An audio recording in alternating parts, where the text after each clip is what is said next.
how to gain respect of your mentees. A lot of teachers say a lot of bad things in front of your face, means they taunt you, like that kind of things. So is it really useful? Our deepest fear is not that we are not good enough. How important is the vision setting? What is the difference between mission, vision and your dreams? What's your take about it?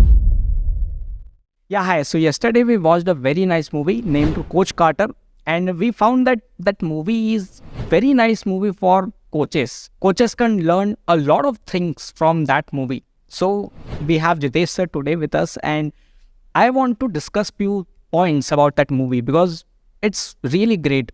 There was a basketball coach in that movie, and actually he was not a basketball coach, he was a life coach for those people. So amazing, means that movie was amazing. So I have few questions, sir, for you. Can I ask you those questions? Sure.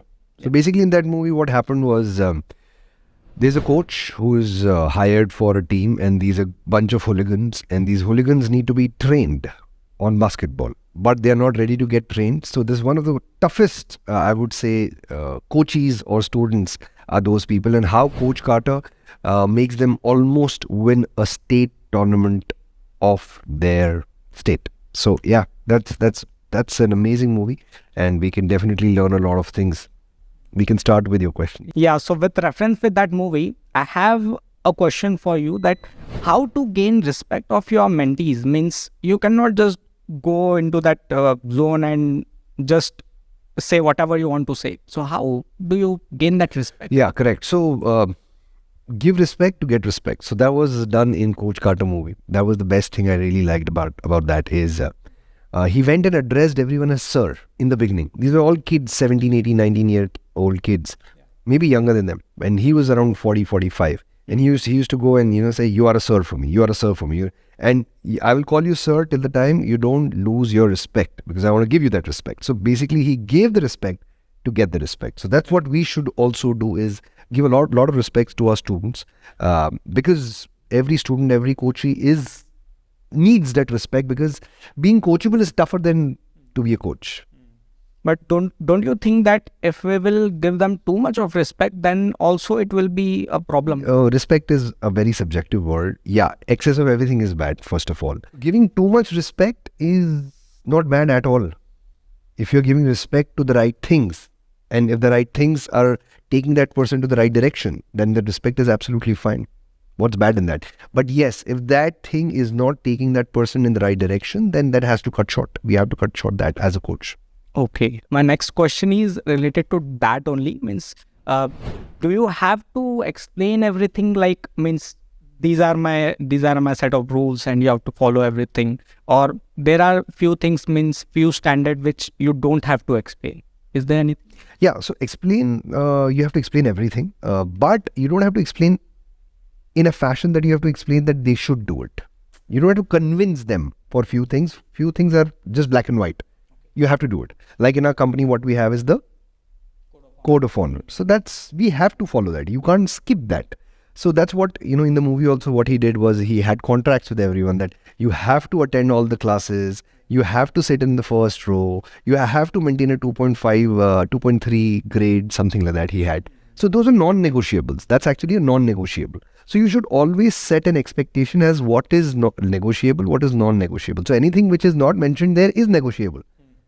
They will, people love to be in the comfort zone, so they would love to go in the comfort zone. But there are few things which you are very clear, this has to happen if you want to get coached by me that way.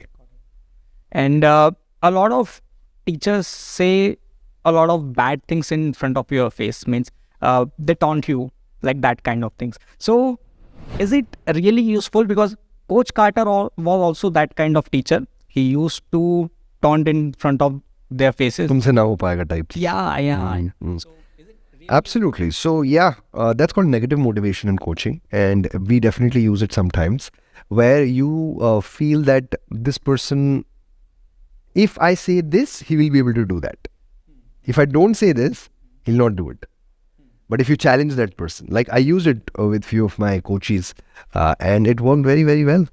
You say that, I don't think you can pull this off. And they say like, no, I can, So they took it with that motivation, that was a motivation for them. Yeah, negative motivation. Absolutely, it works. Sometimes. I still remember it also worked for me. Yeah, yeah, When I was in school. yeah.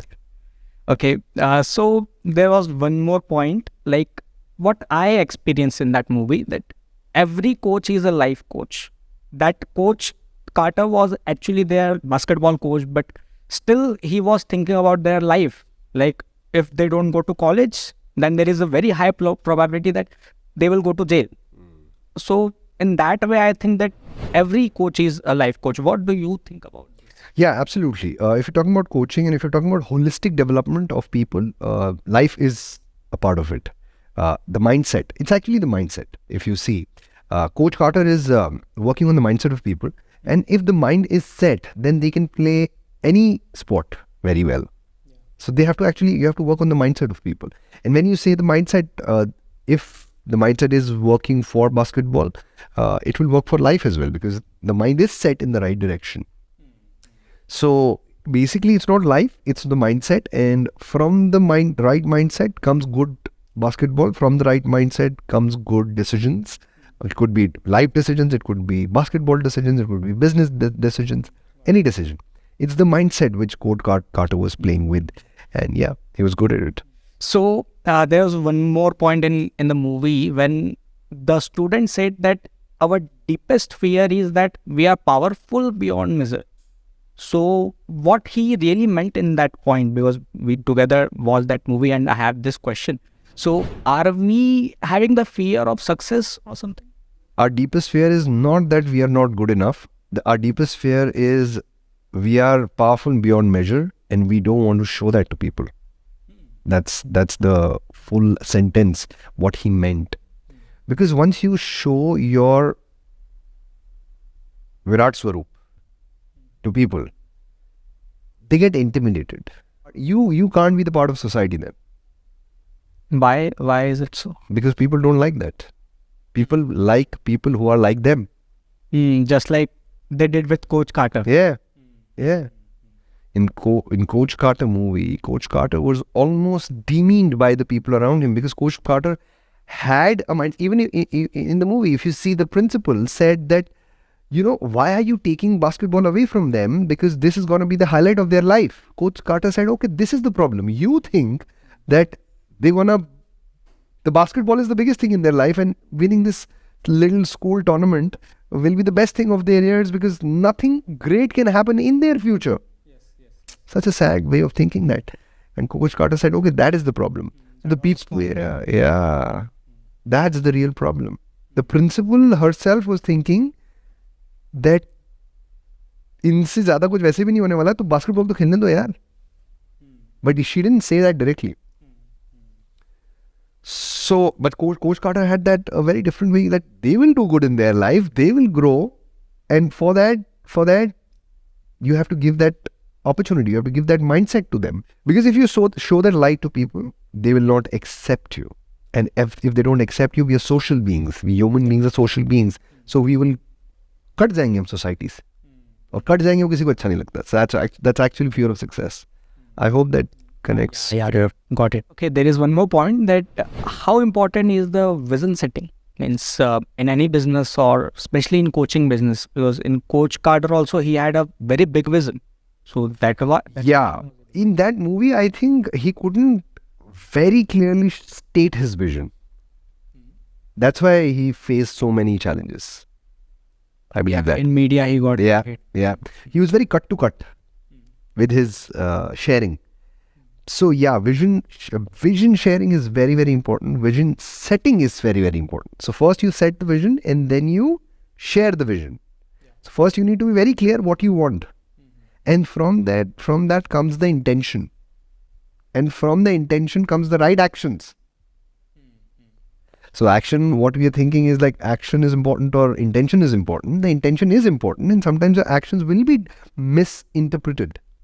But when the misinterpretation is happening, you have to clearly go back to the vision and share the intention. Why are we taking such actions?